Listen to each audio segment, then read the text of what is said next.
Welcome back to the Omnibuds Cafe, where we talk all things collected edition comic books. My name's Kevin, and today we're going to talk about Fantastic Four, the entire Jonathan Hickman run. Now, if you like collected edition comics, whether that's omnibus, trade paperback, deluxe editions, absolute editions, blah, blah, so on and so forth, hit that subscribe button. But right now, grab your cup of coffee and let's check out this book.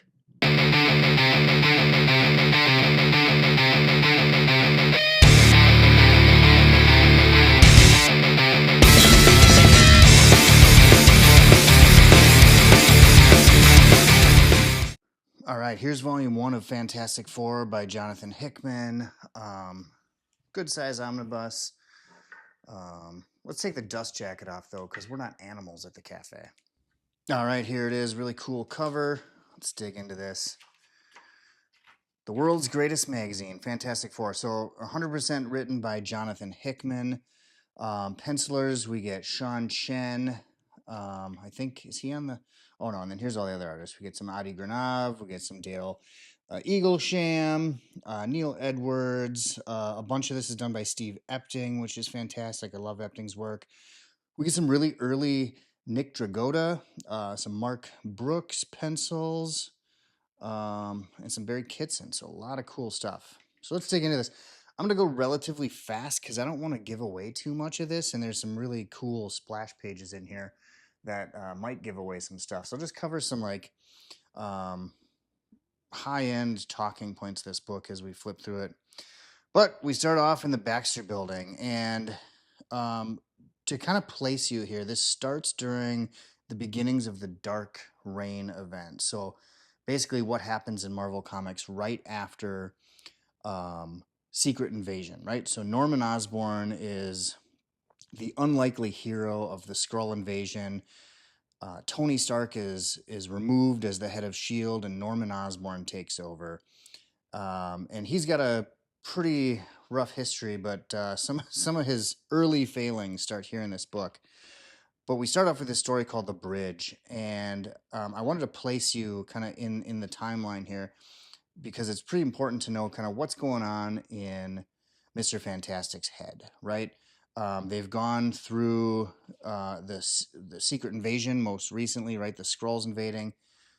Reed Richards was a huge part of that storyline. They've gone through the Civil War, right? Captain America killed at the end of Civil War, hero versus hero. So just a lot of turmoil in comics around this time. And Reed Richards is like, how did I not predict this? Or how was I not able to solve these problems that we faced? So he goes off with this idea that, and I don't know if you can see it, but he wants to fix problems. He's always been a problem solver. But the problem he wants to solve now is he wants to fix everything. So he's trying to figure out how to do this. So he creates this thing called the Bridge. And what the Bridge does is it allows him to travel the multiverse. And you can kind of see here, he's going to go just about everywhere. He's in some other universe that has man and dinosaurs. And I think that might be Galactus. And there's Celestials here. But he goes just about everywhere. And that's the prelude to this. So the next story, which is really cool, and again, this just helps kind of place you in the timeline. Someone shows up at the Baxter Building while the the Fantastic Four are out and about doing some traveling and adventuring. And if I timed this perfectly, if I'm any good at this YouTube thing, I'll turn to that page right now. Well, anyways, this is Reed just kind of going through different multiverses. You can see some crazy stuff going on in this photo. Iron Man doesn't give up the alcohol. Iron Man marries Captain America. Fantastic Four are pirates on a ship. Like, this book is crazy. Jonathan Hickman just throws everything against the wall in this. This is obviously a Skrull pirate ship that's flying, I think. But just some really cool story to kind of kick this thing off.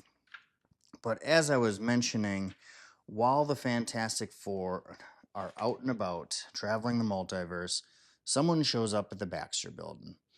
And while this is a Fantastic Four title, I would say that the stars of the show are Valeria and why can't I think of his name? Why can't I think of his name? So I'm not good at this YouTube thing. But anyways, Norman Osborn shows up, and this is pretty early on in his reign, and he wants to bring the Fantastic Four under heel. So he shows up with his Dark Avengers, as they're called. And he rings the doorbell and goes inside to talk. And Valeria and Franklin, I finally remembered his name, greet them at the door. And they're not impressed at all with this. I think this is, that's not the regular Venom. That's Mark Gagan, I think. And what he wants to do, Norman, is intimidate him. And the kids are not having any of it. And they are able to repel him pretty easy. And by the end, Reed and Sue show back up and kick Norman out of the Baxter building and say, we want no part of the initiative or your Dark Avengers or anything that you're doing. Stay the hell out. And it's a really cool, just early failing of Norman Osborn. I kind of want to do a video on just all of his failings in Utopia and during Siege. But anyway, back to the Fantastic Four. And I'll try to go relatively quick. Sue learns what Reed has done, that he created this bridge that travels the multiverse, and she says, you've got to destroy this thing. This is not good. And he says, yep, I'll do it. So here we have down here, one of the things he wrote down on his wall is idea number 101, solve everything. There's no problem that can't be solved. So we get a couple issues of this Dark Reign, the Cabal, and as Norman's taking over, he's got some traditional villains and some traditional kind of people that walk the tightrope between those two. So he's got Namor and Doom, and they're talking about Norman Osborn, and is he actually going to be able to pull this thing off, leading basically the United States shield arm, which he's now calling Hammer. But back to Fantastic Four, just some crazy stuff to kind of get us situated. And we go back to the bridge. This is the bridge that gets him through to other universes. And although he told Sue he was going to destroy it, he's not going to do that because he's pretty interested in learning what else he could learn. And he steps through and he meets a bunch of other Reed Richards from across the multiverse. And he's kind of new to the party. And these Reed Richards have basically, this is the Council of Reeds. So if you've heard anything about this book, you've probably heard about the Council of Reeds. We might get something like this in the MCU as we go through the next few movies. But this Council of Reeds, and they all look very different. They're all not a traditional Reed Richards. You've got Reed in a Professor Xavier kind of chair. You've got him flying around. He looks like Captain Universe here. He's Rocky here. But all Reed Richards are relatively brilliant. But what we'll learn is that not all of them are necessarily good guys. And not all of them have the best of intentions with this. So we get some flashbacks to Reed and his father as he's growing up. We get some cool battles between classic villains, the Wizard. We get some classic Mole Man stories in here. But Reed's just kind of out. He's really interested in these other Reeds and battling these. Right now he's battling some Celestials. So something cool that happens is that this not evil Reed, but this other Reed Richards is accidentally caught by these Celestials because they sense something's going on. And he's like, oh, we got this bridge to this other universe. So at some point, these Celestials cross over and the Reeds have to battle Celestials from entering this space between space. All hope lies with Doom. So this line will be repeated throughout this entire story, and it's kind of a major premise of this book is that there's something like Reed needs Doctor Doom for something, and it's unknown what that is. Franklin's obsessed with Spider-Man. That'll also show up more in this book. Really cool stuff. But again, this is a Fantastic Four book, but we get a lot of Franklin and a lot of Valeria, and we get a lot of the Future Foundation, which is this group of kids who are all brilliant and are basically studying at the Baxter building. So So here we get Spider-Man showing up. I think it might be Franklin's birthday party at this point. But as we go on, we get a visitor from, as Reed's traveling multiverses, someone else is traveling in. So we get this strange character who shows up and is able to essentially repel the Fantastic Four. And he goes up to Valeria and says something, and then he goes to Franklin and says something. Now, I don't know why, because I'm not a Fantastic Four mind. I haven't read a lot of Fantastic Four, but for a while, Franklin Richards' powers do not work, right? His ability to control reality, essentially. And I don't know when exactly that happened. Obviously, if you go back in time, maybe 12 years, when he kind of fixes things after the Onslaught battle, he had his powers then, but at some point, his powers, he doesn't have access to them. Well, he's going to get them back. So now we get this battle of four cities, and I don't know if I said it, but this story kind of jumps around a lot, and it always keeps you guessing, and it always kind of surprises you. And look at this art here; isn't this fantastic? But we get Mole Man, but everything matters, right? There's a throughput through this story of Reed traveling to other multiverses, other universes. But when we kind of back away from that, we're telling just, simple Fantastic Four family stories. They all matter and they all connect. And at a lot of times throughout this book, I was kind of confused. Or like, did I miss something? Or do I need to read previous Fantastic Four stories to really understand what's going on here? But don't worry, it's Jonathan Hickman. He will wrap all of this up at the end. So now we get this other story where they go out to the Antarctica. Something's going on out in Antarctica, and they've got to investigate. Well, they find this hidden city underneath Antarctica.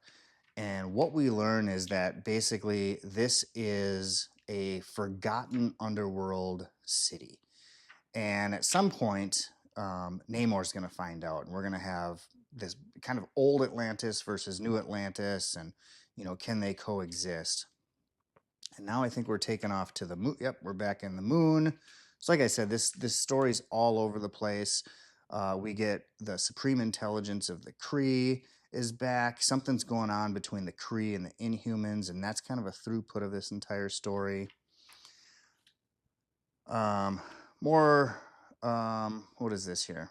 Okay, so we've got Reed, Sue, in the Fantastic Four, and they're kind of talking to these elders of this lost city. So we're back on Earth, and we get some Annihilation Wave hints. So the Annihilation Wave, and Annihilus will take part in this story as well.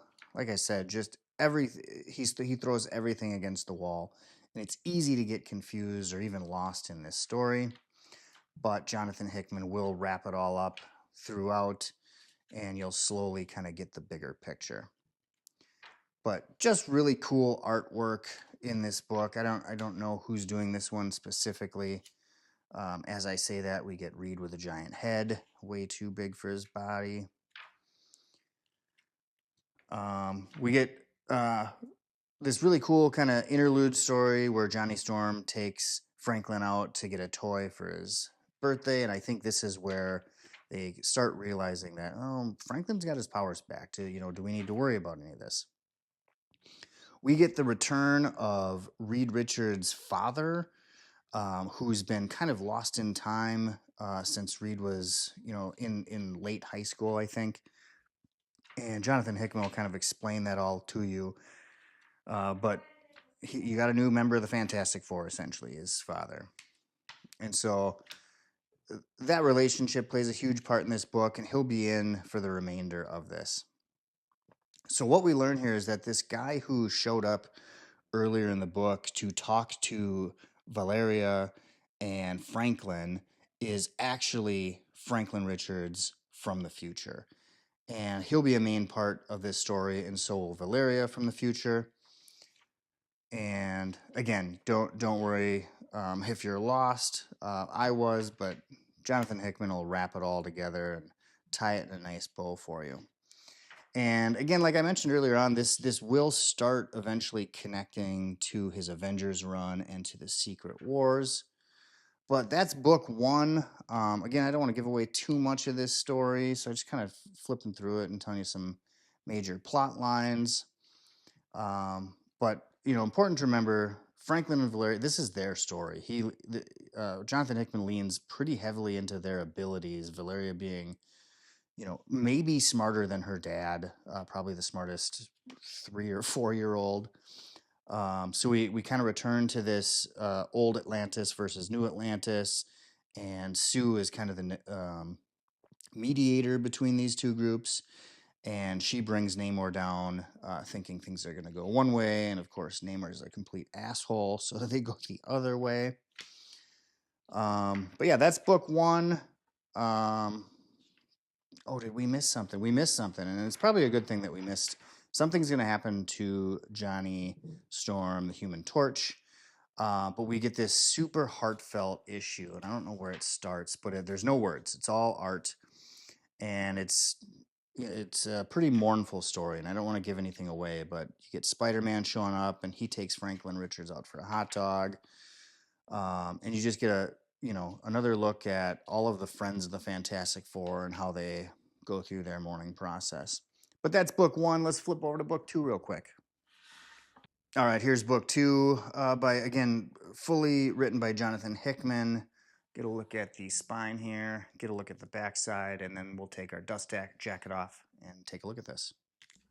All right, let's dig into volume two, and you'll notice that Spider-Man's in this book a little bit more. And we'll kind of, without giving away any spoilers, I'll tell you exactly why he's here.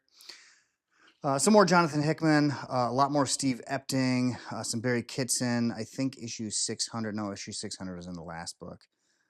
This one's a little heavier on Steve Epting, which is a fantastic thing. We get some more early Nick Dragotta. But based on what happened at the end of the last book, again, I don't want to give it away, but something happens to Johnny Storm, and the Fantastic Four, they're not four anymore, right? They're three. So they kind of waver back and forth. Should they disband, or what's their go forward plan? So again, Jonathan Hickman's throwing a lot of stuff at you. So we're gonna go out and see what the Kree are up to, and this is after the Cosmic Saga, that 5 omnibus set. So if you've read that, this will make a little more sense. But we get the Supreme Intelligence who's back, and that'll play a part later on. But something's going on between the Inhumans, Black Bolt, and the Kree. But as we come back to the Fantastic Four,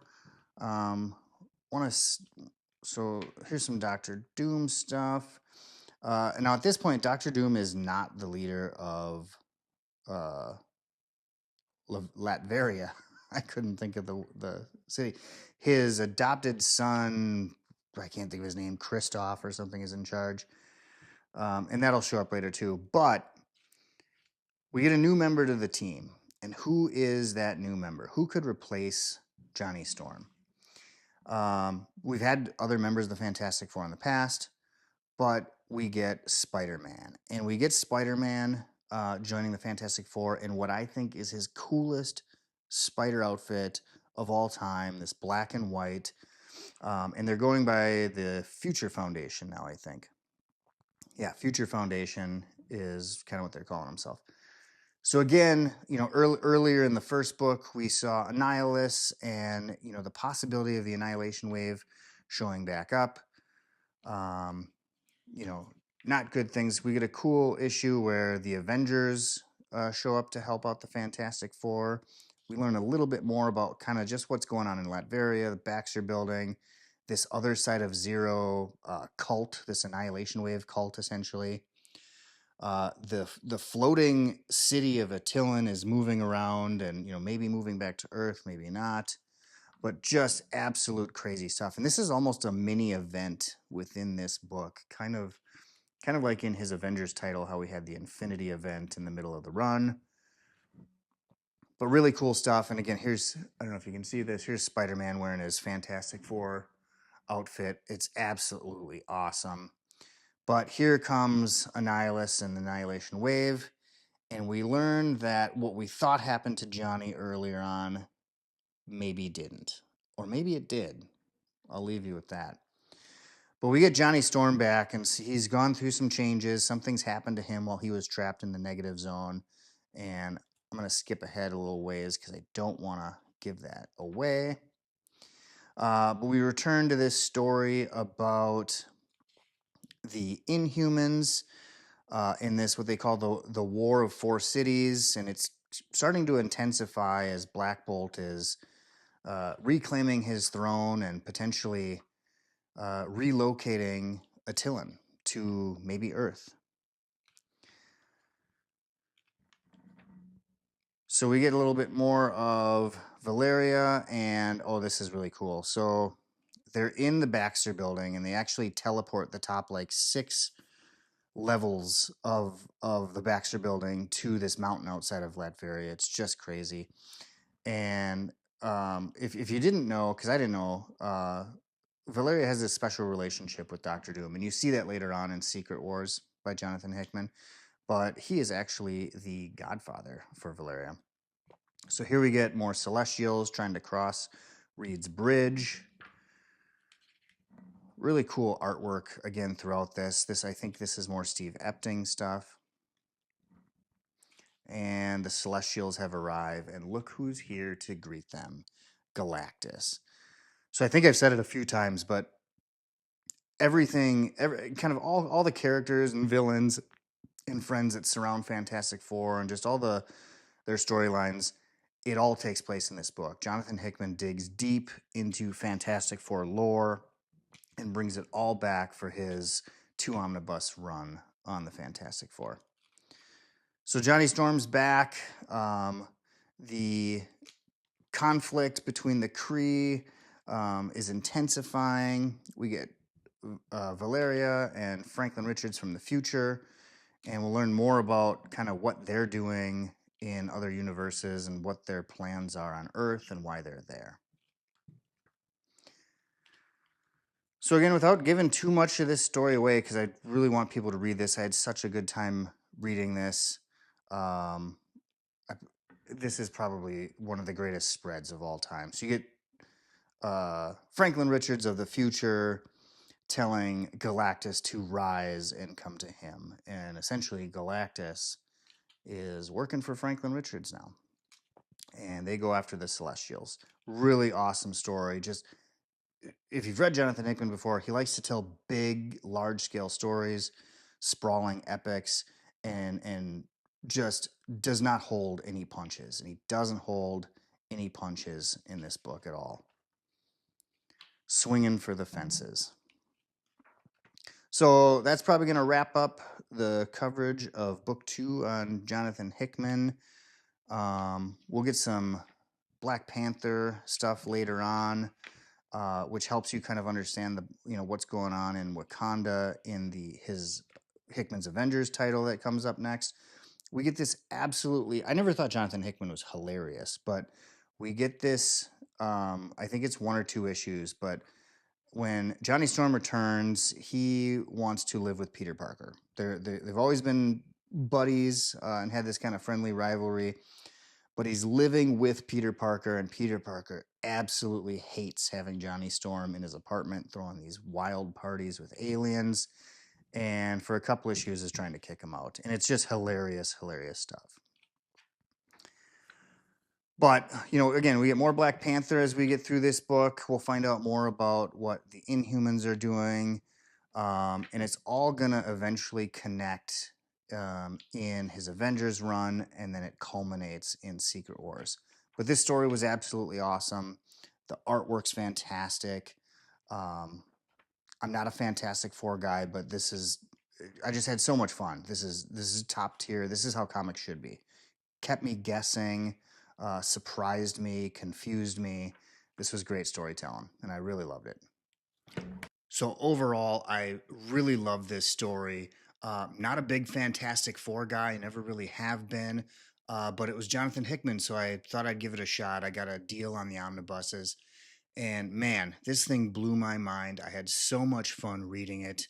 I was never bored. It kept me turning the pages, and I learned a lot. Now, I love Jonathan Hickman's Avengers run and then culminating in Secret Wars. and I think it's one of the greatest runs in Marvel history, at least. And I heard that it kind of starts here. Now, I'll say this: you absolutely don't have to read his Fantastic Four to understand his Avengers and Secret Wars, but it absolutely does kind of clear some things up and just add more context to the overall story. Um, Now, what did I love about this book specifically? Just the bigness of it. And that didn't surprise me because it's Jonathan Hickman. Of course, it's going to be big and just huge and crazy. And it was. There was no downtime in this. There was no, mediocre stories kind of in the middle of some 6-issue runs. Everything mattered. Everything that he wrote and that you saw mattered. The art was fantastic. There's so many artists on here. I can't even name them all. But the art throughout the book was really fun. But you get Celestials, you get Galactus, you get Black Bolt and the Inhumans, you get Mole Man and the Mole City, you get multiversal traveling, you get to go to the moon, you get the Krees, the Skrulls, you get everything that you've ever wanted in this story.